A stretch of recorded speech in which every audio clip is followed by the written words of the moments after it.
शाम के समय विंध्य पर्वत श्रृंखला पर एक अजीब सा सन्नाटा छाया था। अचानक उस सन्नाटे को चीरते हुए पेड़ों के बीच से एक 15-16 साल का लड़का यक्षित भागता हुआ बाहर निकला। उसका दुबला पतला शरीर थर थर कांप रहा था। उसकी आंखों में सिर्फ खौफ था और तभी उसका खौफ जंगल को चीरता हुआ उसके पीछे आया। भेड़ियों का एक झुंड, और न जाने कब से वो झुंड भूखा था। 14 साल के यक्षित के पांव थक चुके थे। वहीं भेड़ियों के पांव तेज गति से उसकी तरफ बढ़ रहे थे। आंखों में भूख, जिह्वा से लार टपक रही थी और अगले ही पल भेड़ियों ने यक्षित पर झपट्टा मारा। यक्षित लड़खड़ा कर गिर गया और अपने सामने मृत्यु को देखकर अपना चेहरा ढक लिया। लेकिन इससे पहले कि उस भेड़िए का पंजा यक्षित के चेहरे तक पहुंच पाता, हवा में बांस की एक लाठी घूमी और सीधा उस भेड़िए के चेहरे पर पड़ी। यह वार इतना जोर का था कि भेड़िया हवा में उड़ता हुआ पीछे पेड़ के तने से जा टकराया। भेड़ियों की दर्द भरी आवाज सुनकर यक्षित ने अपनी आंखें खोली और देखा कि उसका रखवाला सर से पैर तक काले रंग की पोशाक में ढका था। उसकी आंखें किसी तीखी कटार सी चमक रही थी। अपने सामने अपने रखवाले को देखकर यक्षित चिल्ला उठा, अरे इतनी जल्दी मुझे क्यों बचाने आ गए? मेरा एक हाथ पैर भेड़ियों के मुंह में होने के बाद आते ना तुम। परंतु उस लड़की ने एक झटके में यक्षित को ऊपर खींचा और झड़की देते हुए कहा, और तुम पंचम विद्या का अभ्यास किए होते तो एक ही दांव से 8 भेड़ियों का शिकार कर सकते थे। फिर तुम्हें अपनी दीदी के सहारे का इंतजार नहीं होता। यह सब नहीं सिखाया था क्या तुम्हें शक्तिशिला में? हाँ? गुस्से से भरा हुआ यक्षित अपना हाथ अपनी दीदी देविका से छुड़ाकर बोलता है, तुम्हारा भाई अभी अभी भेड़ियों का भोजन होने से बचा है और तुम उसे ही ज्ञान दे रही हो। तुम और पिताजी हमेशा यह अभ्यास, शक्तिशिला और प्रतियोगिता को लेकर क्यों शुरू हो जाते हो? मैंने कितनी बार कहा है नहीं करना मुझे अभ्यास, नहीं रहना मुझे ऐसी जगह जहां भूखे भेड़िए घूमते हैं। दम घुटता है दीदी, दम घुटता है मेरा इस जंगल में। लेकिन तभी एक कड़कती हुई आवाज गूंज उठती है, तो कहां रहना है तुम्हें? शहर के कमजोर घरों में जहां बच्चे सामान्य विद्यालय में पढ़ने जाते हैं? जैसे सपेरे को देखकर सांप अपना सिर झुका लेता है, ठीक उसी तरह अपने पिता श्रीकांत को देखकर यक्षित ने अपना सिर झुका लिया। श्रीकांत गुस्से से लाल थे और उन्होंने कहा, अरे उन विद्यालयों के बच्चे तुम्हारे चरणों में आ गिरेंगे जब उन्हें पता चलेगा कि तुम शक्तिशिला के विद्यार्थी हो। और तुम्हें यह मौका इसलिए मिल रहा है क्योंकि तुम्हारा जन्म कौशल के महान वंश में हुआ है और तुम्हारी जिम्मेदारी है कि तुम अपने महान वंश का नाम रोशन करो। अगले ही पल श्रीकांत ने यक्षित का कंधा जोर से पकड़ा और कहा, तुम्हारा भागना और डरना बहुत हुआ। अब तुम उस महाप्रतियोगिता की तैयारी करो जिसके लिए मैंने तुम्हें सालों से अभ्यास करवाया है। पिता की बात को सुनकर यक्षित की आंखें भर आई और वो उनसे अपना कंधा छुड़ाकर जंगल की तरफ भागा। अपने कमजोर लड़के को देखकर श्रीकांत ने एक थकी हुई आह भरी और देविका ने कहा, भाई सिर्फ भागना जानता है बाबा, आखिर शक्तिशिला में लड़कियों के लिए अभ्यास का नियम क्यों नहीं है? अगर होता तो अपने वंश का नाम रोशन करने के लिए मैं अकेली ही काफी हूं। आखिर यक्षित की क्या गलती थी कि उसका जन्म उस वंश में हुआ है जिस वंश के पूर्वज भारत के सर्वश्रेष्ठ महानायक की मदद करने के लिए सदियों पहले अपना घर बार छोड़कर लंका के राक्षस राज के खिलाफ लड़ने गए थे। युद्ध के बाद वापस लौटते समय उस दल के कुछ सैनिक दक्षिणी विंध्य पर्वत के तराई भागों में बस गए। लंका में राक्षसों के वध में जो विद्या उन्होंने प्रयोग की थी, उस विद्या को जीवित रखने के लिए उन्होंने शक्तिशिला जैसे महाविद्यालय की स्थापना की। लेकिन यक्षित उस महान वंश के आज की पीढ़ी है। अपने अतीत और वर्तमान में खोए यक्षित के पांव अचानक रुक गए जब उसने फिर से वही आवाज सुनी जो सुबह सुबह उसके लिए मौत का पैगाम लेकर आई थी। हाँ, भेड़िए फिर से गुर्रा रहे थे, लेकिन इस बार सिर्फ पीछे से नहीं, हर तरफ से।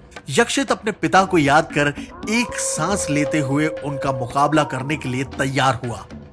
लेकिन अचानक भेड़ियों की गुर्राहट जोर की हंसी में बदल गई। और पेड़ों के पीछे से 4 लंबे चौड़े लड़के यक्षित की तरफ भागते हुए आए। उन्होंने छलांग लगाई और अगले ही पल यक्षित जमीन पर गिरा हुआ था। ये बच्चे यक्षित के सहपाठी हैं और उनका मुखिया विक्रांत हंसते हुए कहता है, भेड़ियों के साथ लड़ेगा नन्हे राजकुमार, पंच विद्या का प्रयोग करके लड़ेगा। यक्षित दर्द से कराह उठा और खींचते हुए बोला, छोड़ो, कपड़े छोड़ो मेरे। विक्रांत उसे चिढ़ाते हुए बोला, क्यों? सुबह तो भेड़ियों के डर से अपने कपड़े खुद उतार रहा था तू। विक्रांत का चमचा प्रतीक यक्षित का हाथ पकड़कर बोला, इसका नाम ऐसे ही मूर्खाधिराज थोड़ी ना पड़ा भाई। तृतीय विद्या से आगे बढ़ ही नहीं रहा है ये घोंचू। 5वीं विद्या कहां से लाएगा? खुद ही खत्म कर डालेगा ये अपने वंश को। अपना मजाक उड़ते हुए देखकर यक्षित को गुस्सा बहुत आया, पर वो कुछ कर नहीं सकता था। तभी विक्रांत फिर से बोल उठा, चल, भेड़ियों के साथ तो अभ्यास कर लिया तूने, अब थोड़ा हमारे साथ भी कर ले। सुनते ही यक्षित के कदम पीछे हटे और ये देखकर विक्रांत मुस्कुरा कर बोला, अबे ये तो भाग रहा है। अच्छा चल, तू भागने में ही माहिर है ना, तू भागकर ही दिखा दे उस पहाड़ की चोटी तक। चल भाग, तेरा पीछा हम करेंगे और अगर तू हमसे जीत गया ना तो हम तुझे 3 महीने तक परेशान नहीं करेंगे। अपने आप को बचाने के लिए यक्षित के पास न तो कोई हथियार था और न ही कोई अपना। मजबूरी में यक्षित जल्दी से पीछे पलटा और लड़खड़ाते हुए गिरते पड़ते वहां से भागने लगा। जितना कोशिश वो भागने की कर रहा था, विक्रांत और उसके साथी उतने ही जोर जोर से हंस रहे थे। पहाड़ का रास्ता जंगल से होते हुए ऊपर की तरफ जा रहा था। यक्षित की सांसें फूल रही थी। वो सुबह से भाग रहा था, लेकिन अब उसके पैर उसका साथ नहीं दे रहे थे। आसमान की तरफ देखते हुए यक्षित मन ही मन कहने लगा, हे भगवान, कोई चमत्कार नहीं हो सकता क्या? क्या आप मुझे ऐसी शक्ति नहीं दे सकते ताकि मैं इन बदमाशों से निपट सकूं? कुछ ऐसी शक्ति दीजिए ताकि मैं अपने पिता की नजरों में कुछ बन सकूं, ताकि मेरी बहन भी मुझ पर ना हंस सके। आसमान से कोई चमत्कारी बिजली नहीं चमकी, बल्कि विक्रांत और उसके लड़कों ने यक्षित को चारों तरफ से घेर लिया। अगले ही पल विक्रांत ने यक्षित का गला पकड़कर कहा, चल, बाकी का रास्ता हम तुझे लेकर चलते हैं। यक्षित ने प्रार्थना करना भी बंद कर दिया। वो लोग उसके शरीर को नुकीले पत्थरों के रास्ते से खींचते हुए ऊपर की ओर ले जाने लगे। यक्षित मन ही मन सोचने लगा, शायद इसीलिए उसके पिता और बहन उसे मजबूत बनाना चाहते हैं। और तभी उसकी नजर चोटी की तरफ गई, जो बिल्कुल उसके करीब थी। उसे समझ आया कि ये खेल चोटी तक पहुंचने का नहीं, बल्कि ये लोग उसे चोटी के नीचे खाई में फेंक देंगे। अपने आप को बचाने के लिए यक्षित ने पूरी ताकत झोंक दी, परंतु विक्रांत उस पर भारी पड़ रहा था। अगले ही पल यक्षित ने विक्रांत के हाथों पर अपने दांत गड़ा दिए। विक्रांत दर्द से चिल्ला उठा और उसके हाथ से यक्षित छूट गया। मौका मिलते ही यक्षित जंगल की तरफ भागा। वो भाग रहा था और उसके कानों में विक्रांत के बदले की आवाज गूंज रही थी, कुत्ते के जैसे काट के गया है मुझे, पकड़ो इसे, कुत्ते की मौत ही मारेंगे इसे। लेकिन जंगल में भागते हुए पीपल के पेड़ के करीब से गुजरते हुए यक्षित मुस्कुराया। उसे पता था कि एक बार वो घने जंगल के अंदर घुस गया तो ये लड़के उसे पकड़ नहीं पाएंगे। कुछ भी हो, आखिर ये जंगल उसका दोस्त है। लेकिन तभी कुछ पल बाद यक्षित अचानक रुक गया। अपनी बाईं तरफ के पेड़ को देखकर उसकी खुशी गायब हो गई। उसने सोचा, ये तो वही पीपल का पेड़ है जिसके बगल से कुछ ही पल पहले गुजरा था वो। मतलब कि वो जंगल में खो गया है। अब विंध्य पर्वत के जंगलों में उसे भटकना पड़ेगा। भूख प्यास से परेशान यक्षित को तभी याद आया कि शक्तिशिला में सप्तम विद्या भी सिखाते हैं, जिसके प्रयोग से कोई भी सूरज की दिशा को देखकर अपना रास्ता ढूंढ सकता है। लेकिन जो तीसरी विद्या तक पास नहीं कर पाया, वो सप्तम विद्या का प्रयोग करेगा भी तो कैसे? उलझन में वो रोने लगा और तभी एक नर्म हाथ उसके मुंह पर कस गया। यक्षित के सामने किसी अप्सरा से भी सुंदर एक लड़की खड़ी थी, जिसे देखकर यक्षित फुसफुसाया, इंदुमती। इंदुमती अक्सर उसे महाविद्यालय जाते हुए रास्ते में मिल जाया करती थी। उसे लड़के इस जंगल में कभी फल तो कभी फूल चुनते हुए देखा करते थे। यक्षित ने भी इससे पहले कई बार उसे बस दूर से ही देखा था, लेकिन आज वो लड़की उसके ठीक सामने खड़ी थी। इससे पहले कि यक्षित कुछ कहता, इंदुमती बोली, इस तरफ से निकलो वरना वो लोग फिर आ जाएंगे। यक्षित को कुछ समझ में नहीं आ रहा था। वो अटकते हुए बोला, लेकिन तुम्हें विक्रांत के बारे में कैसे? इंदुमती अपनी कोमल उंगली उसके होंठों पर रखती हुई बोली, तुम्हारी हैरानी और उनकी शैतानी दोनों ही देख रही थी मैं, और देखा नहीं गया मुझसे, इसलिए मैं आ गई तुम्हारी मदद को। चलो चलो मेरे साथ, यहां से एक मार्ग है जो हमें बाहर ले जाएगा। इतना कहकर उसने अपने नर्म हाथों से यक्षित की कलाई पकड़ी। उसके छूते ही यक्षित को जैसे एक झटका सा लगा। इंदुमती का यह स्पर्श यक्षित के लिए बिल्कुल अनोखा था।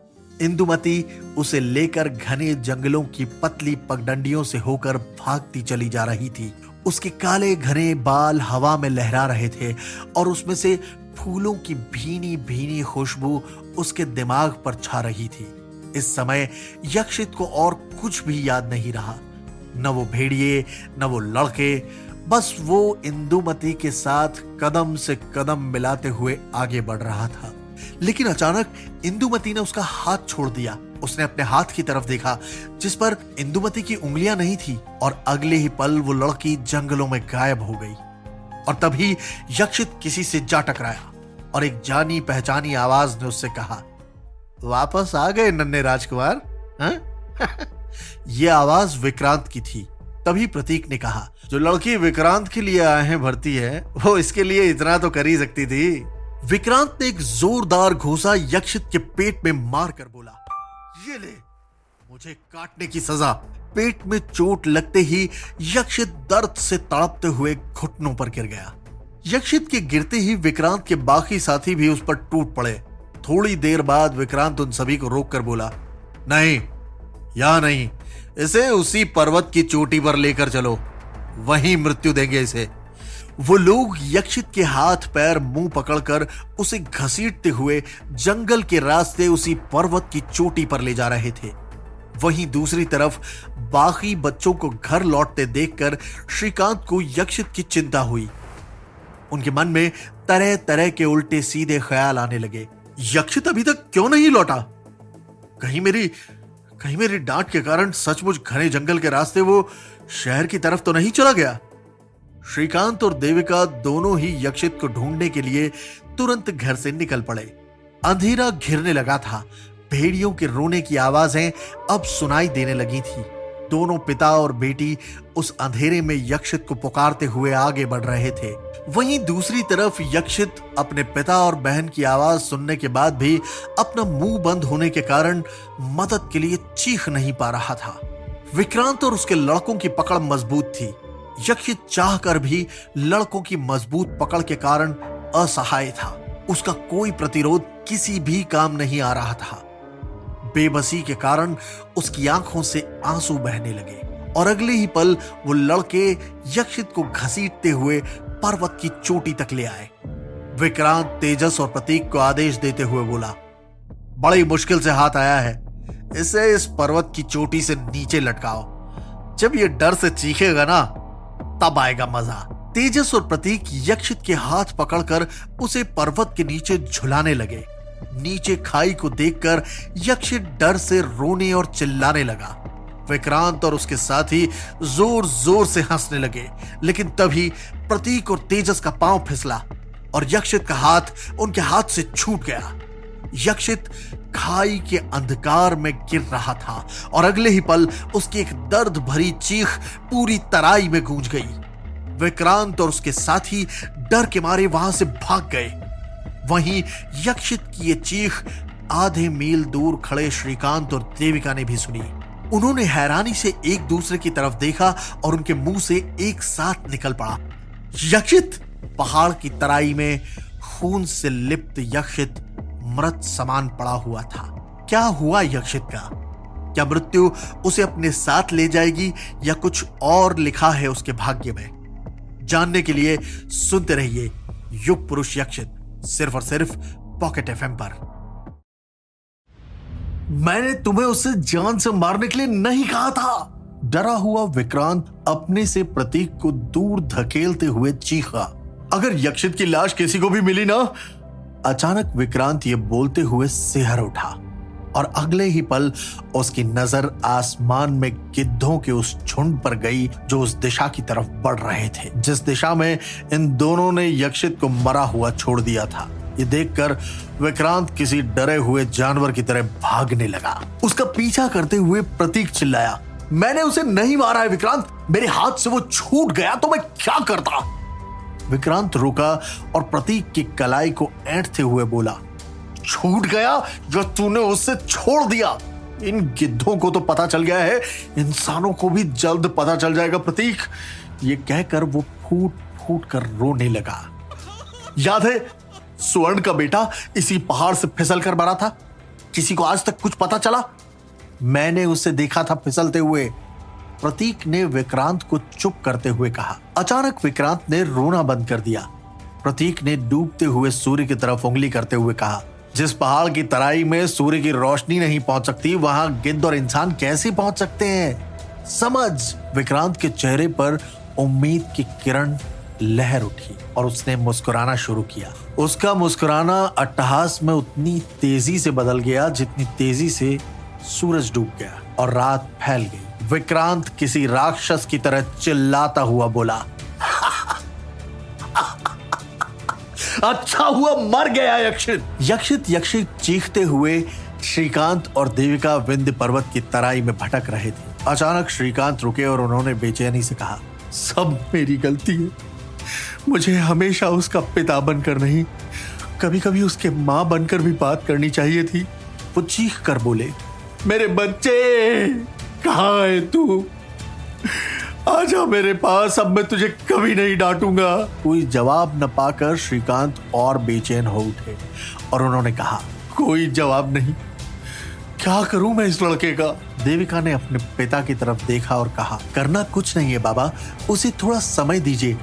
जीवों की आपस में तुलना करना ठीक नहीं, सबकी अपनी अपनी गति होती है। मैं कह रही हूँ जिस दिन यक्षित अपनी गति पकड़ेगा तो सबको पीछे छोड़ देगा। सच। रुआ से होकर श्रीकांत ने कहा, हाँ सबको पीछे छोड़ देगा, वो जानता हूँ, मेरा बच्चा है वो, लेकिन पहले वो हमें मिले तो सही। वहीं दूसरी तरफ नुकीले पहाड़ों पर खून के निशान चमक रहे थे और यक्षित का शरीर बेजान सा पड़ा हुआ था। आसमान में गिद्ध मंडरा रहे थे और नीचे तराई पर अचानक गुर्राहट की आवाज हुई। जंगलों को चीरता हुआ, लाश की बदबू को सूंघते हुए एक विशालकाय भालू निकला। उसके विशाल पांव और नुकीले नाखून आहिस्ते आहिस्ते यक्षित की तरफ बढ़ रहे थे।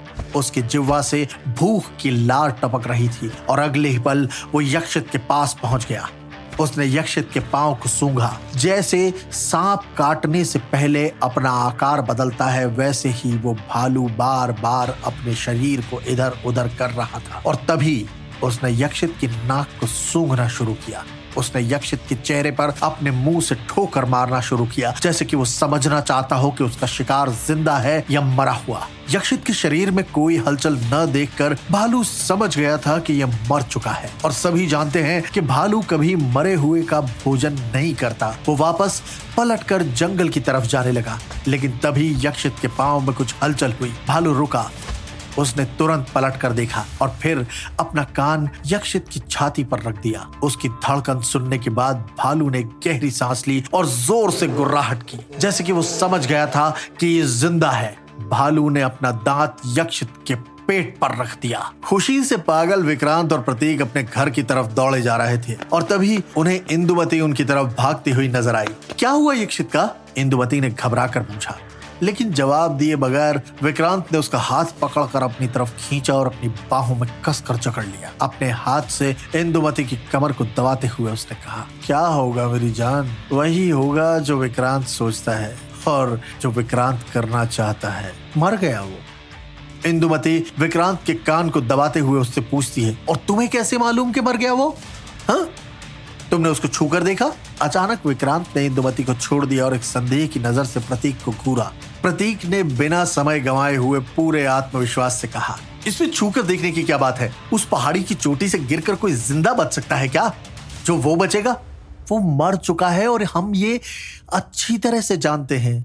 इंदुमती ने गुस्से से प्रतीक को घूरा और उसके करीब जाते हुए बोली, तुम दोनों मूर्ख नहीं महामूर्ख हो। वो उस परिवार का बच्चा है जिसके पूर्वज लंकापति से लड़कर और उन्हें हरा कर आए थे। उस पहाड़ की चोटी रावण के हथियारों जितने खतरनाक नहीं है, समझ आई?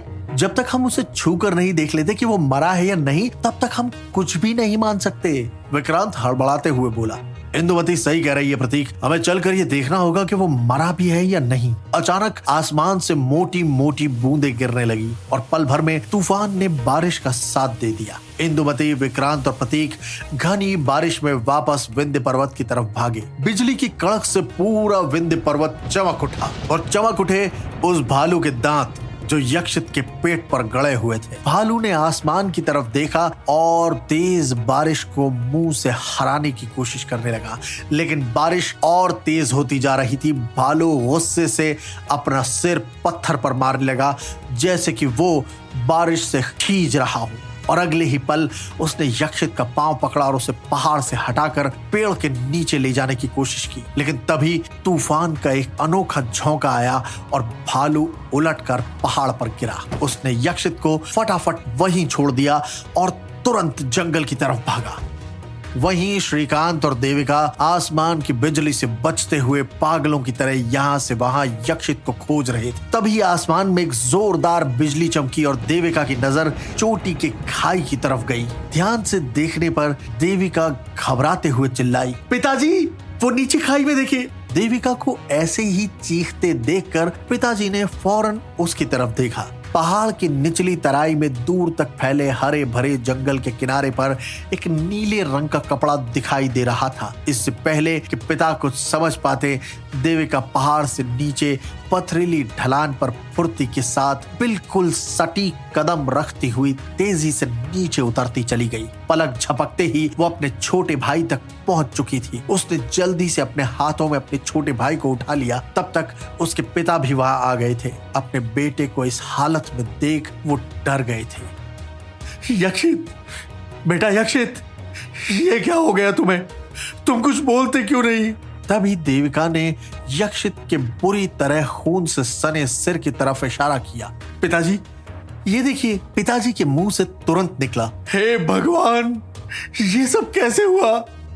देविका ने अपना कान यक्षित के सीने से लगाया और उसे अंदाजा हो गया कि यक्षित की सांसें चल रही हैं। वो उनसे बोली, पिताजी, हमें यक्षित को अभी के अभी आरोग्य केंद्र ले जाना होगा। बाप बेटी यक्षित को लेकर फौरन जंगल के रास्ते वहां से निकलने लगे। कुछ ही दूरी पर घने पेड़ों के आड़ में छुपी आंखें उन दोनों को यक्षित का शरीर वहां से ले जाते हुए देख रही थी। ये कोई और नहीं बल्कि इंदुमती, विक्रांत और प्रतीक थे। विक्रांत ने इंदुमती से पूछा, ओह नहीं, इन्हें यक्षित का शरीर मिल गया। अब हम क्या करेंगे? तुम लोगों के साथ अब मैं भी फंसूंगी। ये लोग उसे आरोग्य केंद्र ले जाएंगे और वो ठीक हो गया तो हम लोग गए काम से। ये सुनते ही विक्रांत भी चौंक पड़ा। अगर इसकी आंखें दोबारा खुल गई तो हमारी जिंदगी का सूरज भी डूब जाएगा। चांद से मारने का झूठा आरोप लगा के ये हमें हमेशा के लिए बाहर करवा देगा। कहीं के नहीं रह जाएंगे हम। हमें अभी तय करना होगा कि हम अगला कदम क्या उठाएं। सभी दोस्तों ने एक दूसरे की तरफ फिक्र के साथ थोड़ी देर तक देखा। तभी इंदुमती बोली, हमारे बारे में कुछ भी बोलने से पहले इसे होश में तो आना पड़ेगा ना। अगर यक्षित कभी होश में ही ना आए तो? प्रतीक उनसे बोला, तुम लोग क्या बातें कर रहे हो? यक्षित का सिर देखा था ना? खून बहने के बाद कौन जिंदा बचता है? मेरी मानो तो फिक्र करने की कोई बात नहीं है।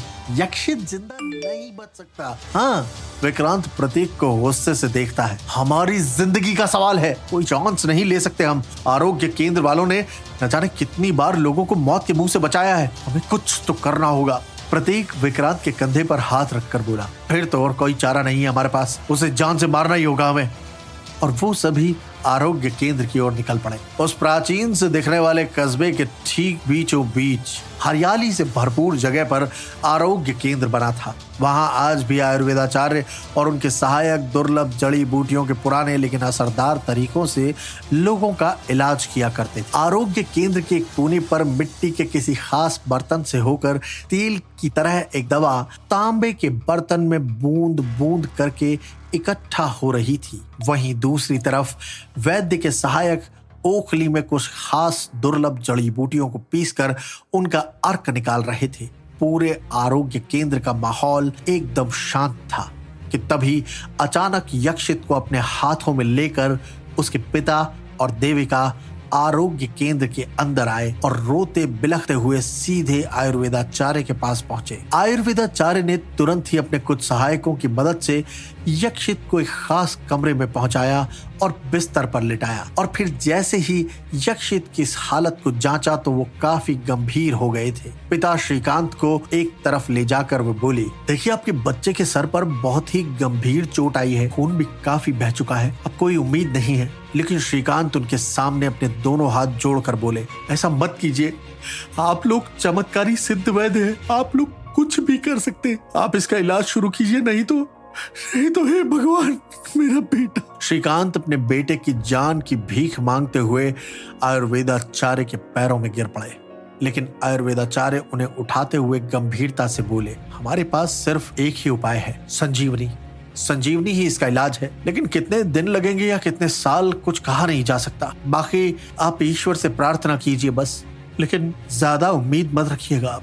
ये सुनते ही श्रीकांत को ऐसा लगा जैसे किसी ने उनके पैरों तले की जमीन छीन ली हो। वहीं देविका भी ये सुनकर सन्न रह गई। संजीवनी भी यक्षित को बचा पाएगी या नहीं, ये तो दूर की बात है। चिंता तो ये है कि इन्हें ये नहीं मालूम कि यक्षित को पूरी तरह से खत्म करने के लिए आरोग्य केंद्र के पीछे के दरवाजे से इंदुमती, विक्रांत और प्रतीक प्रवेश कर चुके थे।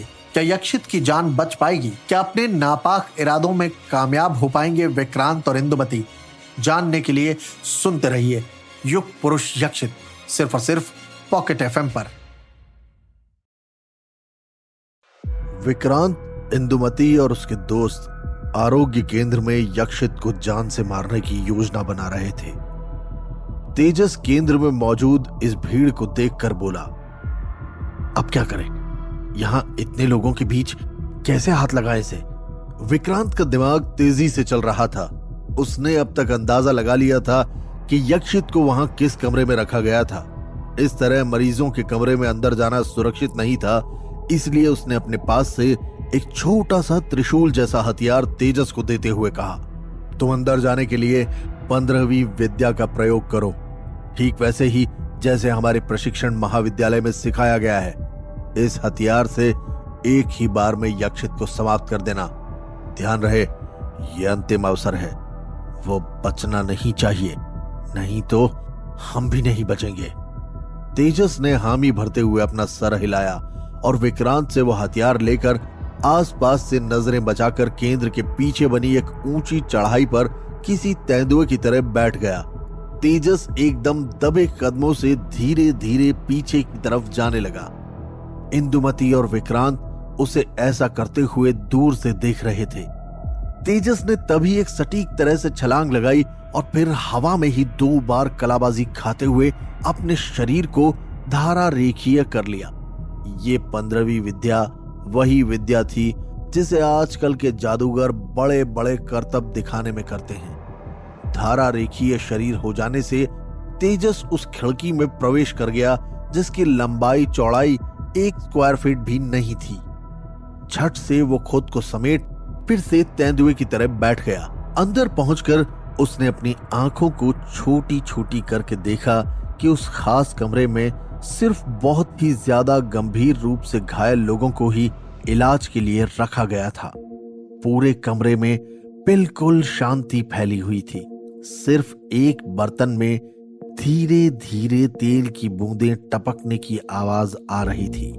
वहां कई बिस्तर पड़े हुए थे और उन्हीं में से एक बिस्तर पर अपनी आखिरी सांसें लेता हुआ यक्षित बेहोश पड़ा था।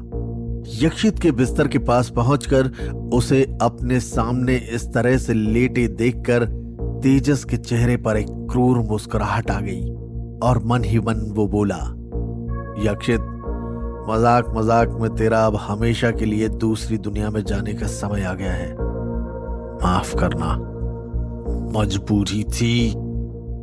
और फिर उसने अपने जेब से उस खास हथियार को बाहर निकाल लिया। उसने अपना हाथ हवा में ऊपर उठाया और यक्षित को एक ही वार में हमेशा के लिए मौत की नींद सुलाने ही वाला था कि तभी उसके बिल्कुल ठीक बगल में लेटा हुआ एक बेहोश मरीज अचानक बुरी तरह से खांसने लगा। और उस कमरे की शांति बिल्कुल भंग हो गई। खांसते खांसते उस बूढ़े मरीज के मुंह से खून निकलने लगा और ऐसे बुरी तरह से खांसने पर आरोग्य केंद्र के सहायक जल्दी से भागते हुए उस कमरे की तरफ दौड़ पड़े। तेजस के पास अब बिल्कुल भी समय नहीं था। वो जल्दी से यक्षित के बिस्तर के नीचे छुप गया। अगले ही पल कुछ सहायक उस कमरे में दौड़ कर आए और जल्दी से उस मरीज की खांसी को रोकने की कोशिश करने लगे। कुछ ही पल बाद श्रीकांत और देविका भी उस कमरे में पहुंचे। उन्होंने अपनी आंखों से देखा किस बुरी तरह से खांसते हुए उस बूढ़े मरीज के मुंह से खून निकलता जा रहा था। और कुछ ही पलों बाद उस मरीज ने अपनी अंतिम सांस ली और हमेशा के लिए शांत हो गया। अपनी आंखों के सामने इस तरह से उस मरीज को तड़प तड़प कर दम तोड़ते देखकर श्रीकांत और उसकी बेटी बुरी तरह से घबरा गए थे। श्रीकांत तुरंत ही अपने बेटे यक्षित के बिस्तर के पास आए और बोले, मैं अपने बेटे को यहां अकेला नहीं छोड़ूंगा। मेरा बेटा अब घर पर ही रहेगा। उनका ये फैसला सुनकर आरोग्य केंद्र के आचार्य सक पका गए। ये क्या कह रहे हैं आप? केंद्र का वातावरण ही तो संजीवनी बूटी है, ऐसे नहीं ले जा सकते आप उसे। श्रीकांत हाथ जोड़कर बोले, क्षमा कीजिएगा आचार्य, केंद्र का अपमान करने की मंशा नहीं है मेरी, लेकिन यहाँ एक वयोवृद्ध ने अभी अभी अपना शरीर त्यागा है। उनके जैसी ही न जाने कितनी आत्माएं इस वक्त यहाँ मौजूद होंगी। मैं नहीं चाहता कि किसी भी मृत आत्मा का असर मेरे बेटे के ठीक होने पर पड़े। मुझे आज्ञा दीजिए। मुझे पूरा विश्वास है कि प्रभु के आशीर्वाद से यक्षित जल्दी ही इस सर की चोट से उबर जाएगा और ठीक हो जाएगा। आचार्य को श्रीकांत की बात की तुक समझ में आई, इसलिए उन्होंने इलाज की जरूरी पद्धति बताई और पूरी सावधानी बरतने को कहा। श्रीकांत ने अपने बेटे को झट से गोद में उठाया और वहां से लेकर अपने घर आ गए।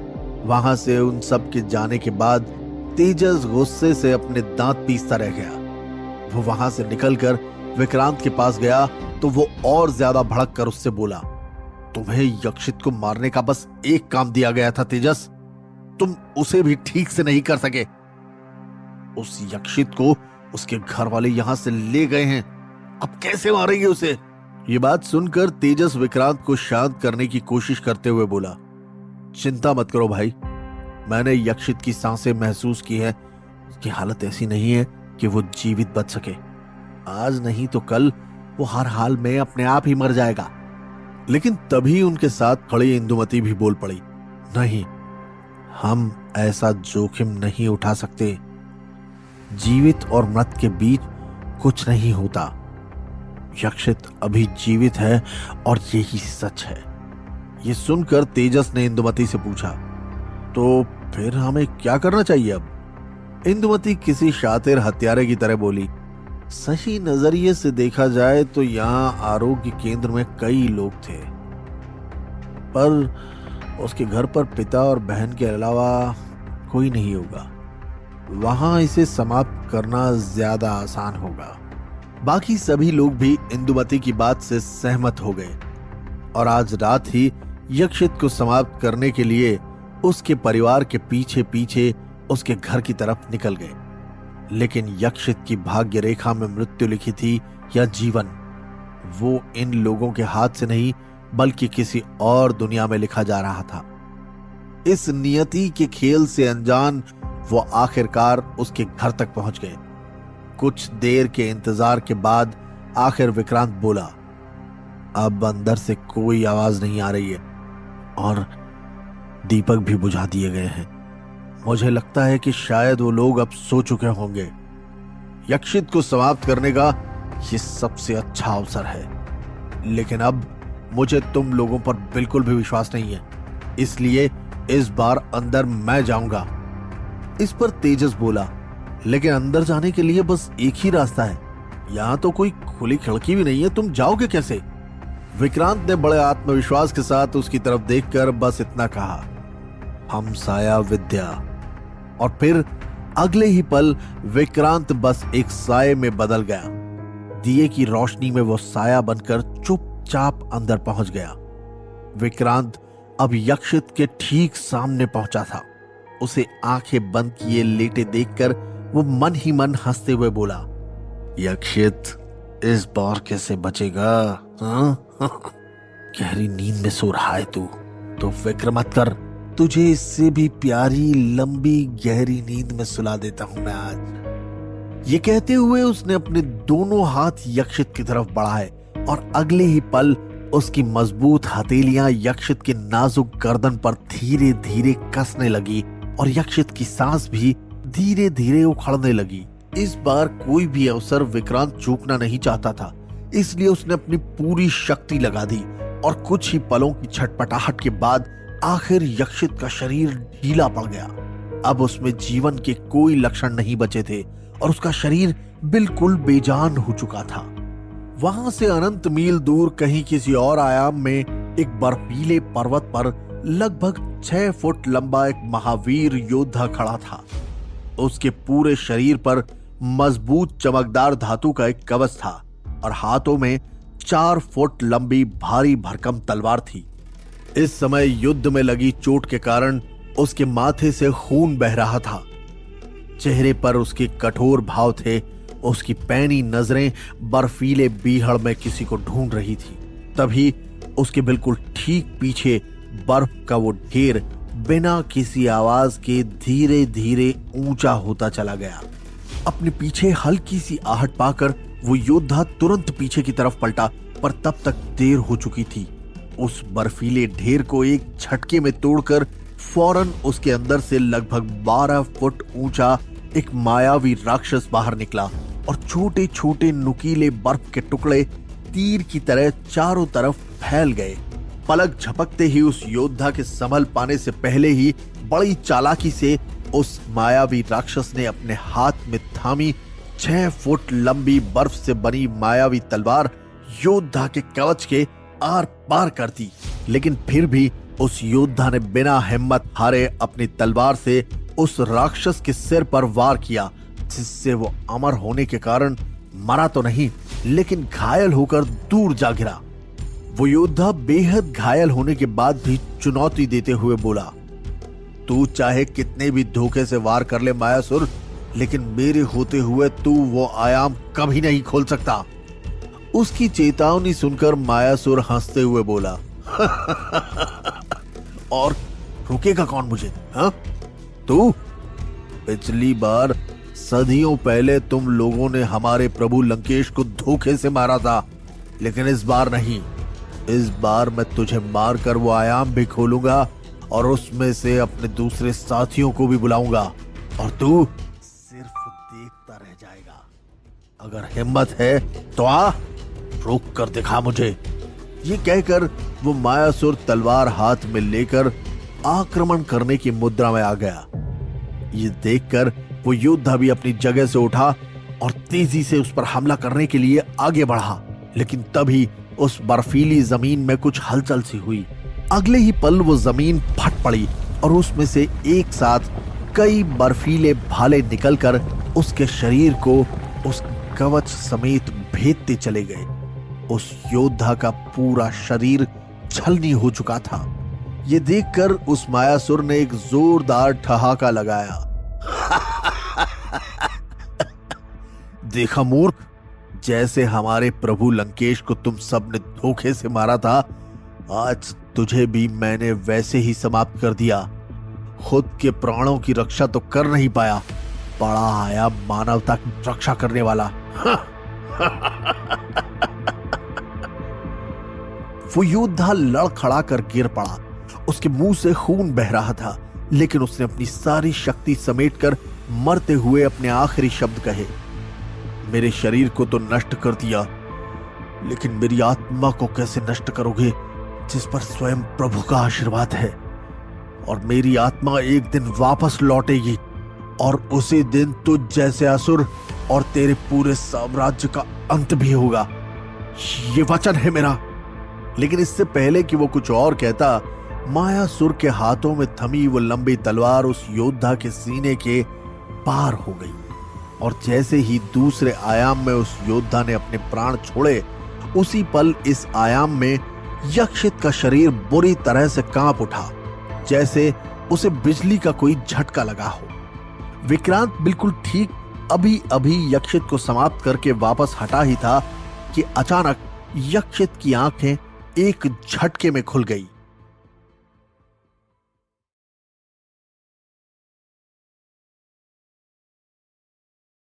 अपने सामने इस तरह यक्षित की खुली आंखें देखकर विक्रांत एकदम बुरी तरह से घबरा गया।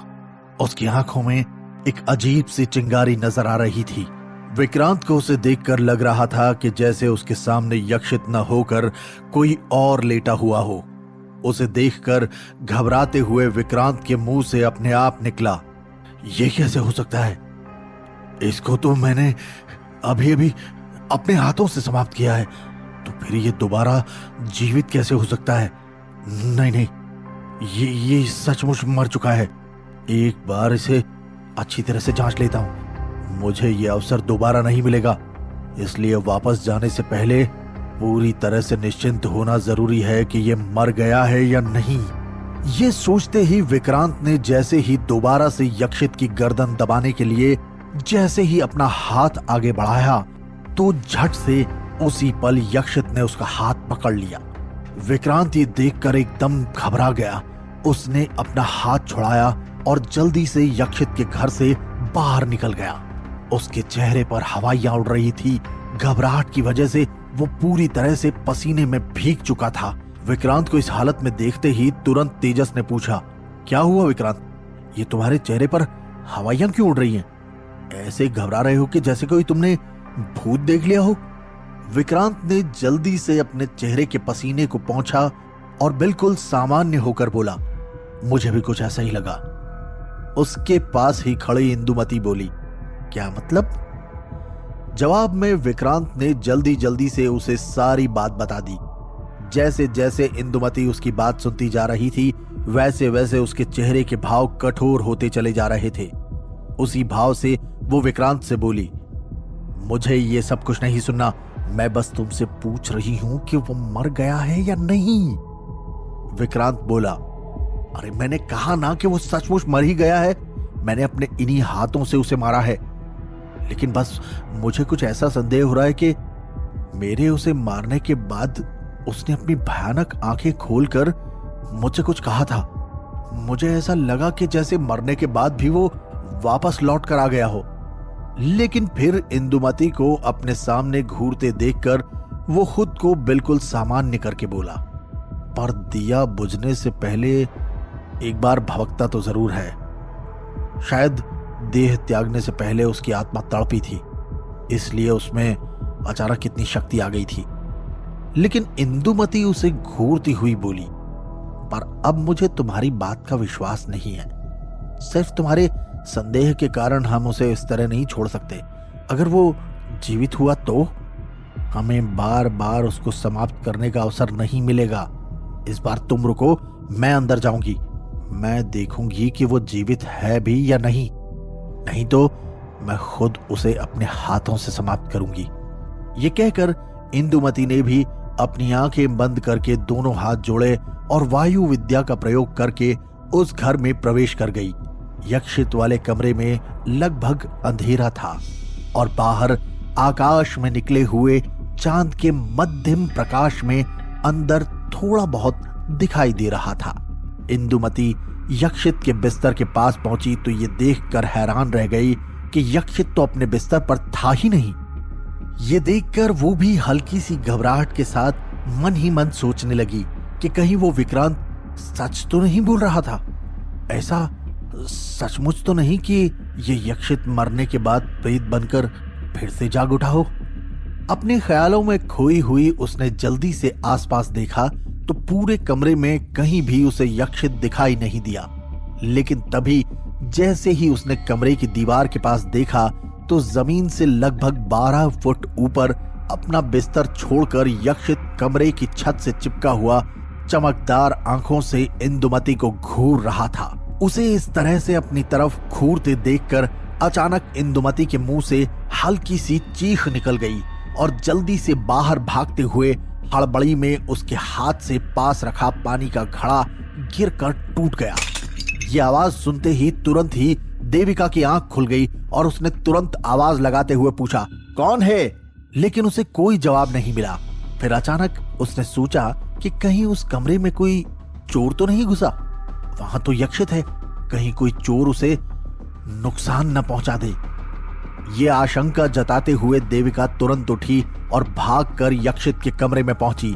जैसे ही उसने यक्षित के बिस्तर की तरफ देखा तो यक्षित उसी तरह अपने बिस्तर पर आंखें बंद किए हुए लेटा था, लेकिन उसके कमरे में घड़ा अभी भी टूटा पड़ा हुआ था। उस आवाज को सुनकर श्रीकांत भी यक्षित के कमरे में आए और देविका से पूछा, क्या हुआ बेटी, यह आवाज कैसी थी? देविका ने जवाब दिया, पता नहीं पिताजी, मैंने भी वो आवाज सुनी तो मुझे लगा कि कोई चोर अंदर घुस आया है। ये देखिए ना, पानी का घड़ा भी टूटा हुआ है। लेकिन कमरे में आसपास किसी को भी न पाकर श्रीकांत बोले, यहां कोई चोर कैसे आ सकता है बेटी? इस कमरे में आने का बस एक ही दरवाजा है। यहां भला कोई इंसान कैसे आ सकता है? जरूर कोई बिल्ली या कोई और जानवर होगा। लेकिन देविका के मन में संदेह पैदा हो गया था। वो इतनी आसानी से जाने वाला नहीं था। इसलिए वो अपने पिताजी से बोली, पिताजी, मैं यहीं यक्षित के कमरे में ही सो जाती हूं। मैं यहीं जमीन पर सो जाऊंगी। मैं अभी जाकर अपना बिस्तर ले आती हूं। लेकिन जैसे ही वो वापस जाने के लिए मुड़ी, तभी उसके कानों में आवाज सुनाई दी, दीदी। ये यक्षित की आवाज थी। उस आवाज को सुनते ही देविका तुरंत पलटी तो देखा यक्षित ने धीरे से अपनी आंखें खोल दी थी और उसे देखकर मंद मंद मुस्कुरा रहा था। अपने छोटे भाई को दोबारा से सामान्य देखकर देविका और श्रीकांत दोनों ही भौचक्के से रह गए थे। अगले ही पल देविका जल्दी से दौड़कर यक्षित के गले लग गई और रोते हुए भावुक होकर बोली, देखिए पिताजी, मुझे पूरा विश्वास था कि हमारा यक्षित ठीक हो जाएगा। ये देखकर श्रीकांत भी मुस्कुराकर बोले, मैं जानता था यह हमारे विश्वास का ही फल है। प्रभु ने हमारे बेटे को फिर से जीवन दान दे दिया है। कहते हुए श्रीकांत ने भी भावुक होकर अपने दोनों हाथ जोड़ लिए। अगले दिन आरोग्य केंद्र में भीड़ दिखाई दे रही थी। बीच में यक्षित बैठा हुआ था और आयुर्वेदाचार्य प्रमुख उसकी जांच कर रहे थे। उनकी बाकी सभी सहायकों ने उन्हें घेरा हुआ था और बड़े अचरज के साथ वे उसे देख रहे थे। यक्षित बिल्कुल सामान्य हो चुका था, जबकि अभी पिछली रात को ही वो बिल्कुल ही मरने की हालत में था। एक सहायक ने तभी कहा, भला ये इतनी जल्दी कैसे ठीक हो गया? तभी आयुर्वेदाचार्य भी यक्षित की पूरी जांच करने के बाद मुस्कुराकर बोले, मैंने अच्छी तरह से जांच कर ली है।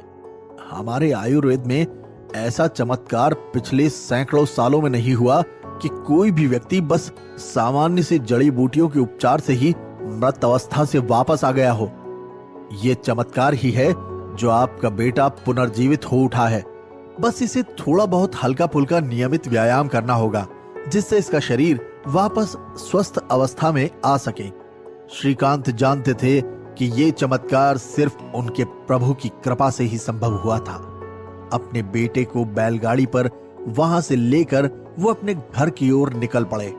रास्ते में वे अपने बेटे के सिर पर प्यार से हाथ रखकर बोले, मैं तुमसे एक बात कहना चाहता हूं बेटा। मुझे शायद तुम्हें महाविद्यालय जाने और वो महाप्रतियोगिता जीतने का इतना जोर नहीं देना था, पर अब तुम चिंता मत करो। अब मैं तुम्हें कुछ नहीं कहूंगा। तुम अब आराम से घर पर रहो। जब तुम पूरी तरह से स्वस्थ हो जाओगे तो जैसा तुम चाहोगे वैसा ही होगा। बस तुम हमारे साथ ही रहना।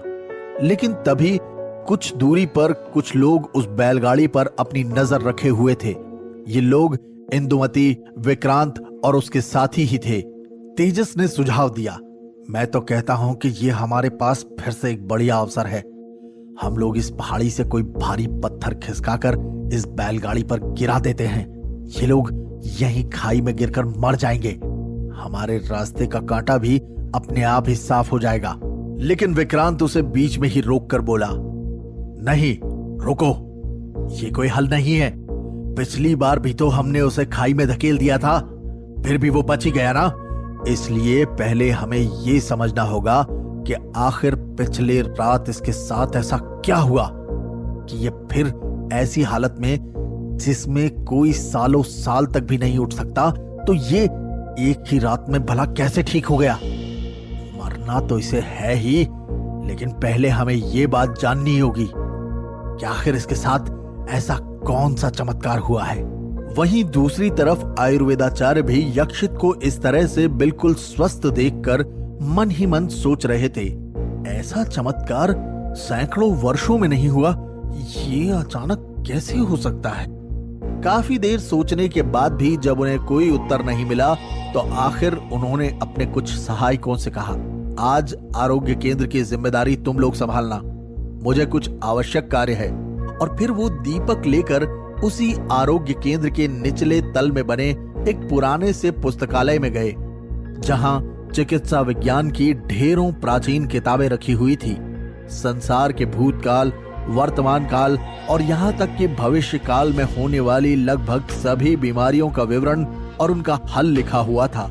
और वे उन मोटी मोटी ढेरों किताबों में से एक किताब निकालकर उसे पढ़ने लगे। उधर श्रीकांत अपने साथ यक्षित और देविका को लेकर जैसे ही घर पहुंचे तो उन्होंने देखा कि वहां पर पहले से ही दो लोग खड़े उनका इंतजार कर रहे थे। श्रीकांत उन दोनों को देखते ही पहचान गए थे। ये दोनों शक्तिशिला प्रशिक्षण महाविद्यालय के दो अधिकारी जगजीत और सागर दत्त थे। वो दोनों भी श्रीकांत को देखकर मुस्कुराए। श्रीकांत उनके पास आकर बोले, आप लोग यहाँ क्या कर रहे हैं? उनमें से जगजीत श्रीकांत से मुस्कुराते हुए बोला, हम यहाँ पर आपको ये बताने आए हैं कि आपको अब ये घर खाली करना पड़ेगा। आपके पास बस 2 दिन का समय है, फिर आपको अपने परिवार सहित यहाँ से जाना होगा, हमेशा के लिए। ये सुनते ही श्रीकांत हैरानी और कठोरता के मिले जुले भाव से बोले, ये आप लोग क्या कह रहे हैं? ऐसा कैसे हो सकता है? आखिर आप लोग ऐसा कैसे कर सकते हैं? तभी सागर दत्त उनसे बोला, ये यहाँ का नियम है श्रीमान। आशा है कि आप भी ये नियम अच्छी तरह से जानते हैं कि इस इंद्रलोक ग्राम में हर परिवार का एक बालक शक्तिशिला प्रशिक्षण महाविद्यालय में अनिवार्य रूप से प्रशिक्षण लेता है और साथ ही हर 5 वर्ष में एक बार होने वाली महाप्रतियोगिता में हिस्सा भी लेता है। फिर जगजीत आगे बढ़कर बोला, और हमें सूचना मिली है कि आपका इकलौता बेटा किसी दुर्घटना में बुरी तरह घायल होकर अब शक्तिशिला महाविद्यालय में आगे प्रशिक्षण नहीं ले सकेगा और न ही महाप्रतियोगिता में भाग ले सकता है। इसलिए आपको यहां से अपने परिवार सहित जाना ही होगा।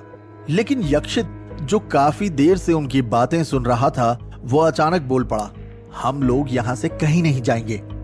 ये सुनकर जगजीत हंसते हुए बोला, बच्चे, शायद तुमने ठीक से सुना नहीं।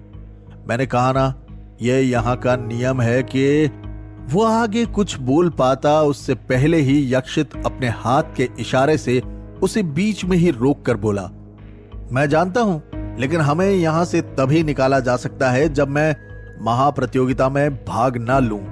लेकिन अब आप इस बात से बिल्कुल निश्चिंत रहें, मैं इस महाप्रतियोगिता में हिस्सा लूंगा। ये सुनते ही वहां मौजूद हर कोई दंग रह गया। यहां तक कि श्रीकांत और देविका भी यक्षित में आए इस बदलाव से बिल्कुल भौंचक के रह गए। उन्हें लग रहा था कि जैसे इस समय उनके सामने यक्षित नहीं बल्कि कोई और ही है जो इतने आत्मविश्वास से बोल रहा है। क्या यक्षित का रहस्य सबके सामने आ जाएगा? क्या विक्रांत और इंदुमती यक्षित का सच जान पाएंगे? जानने के लिए सुनते रहिए युग पुरुष यक्षित, सिर्फ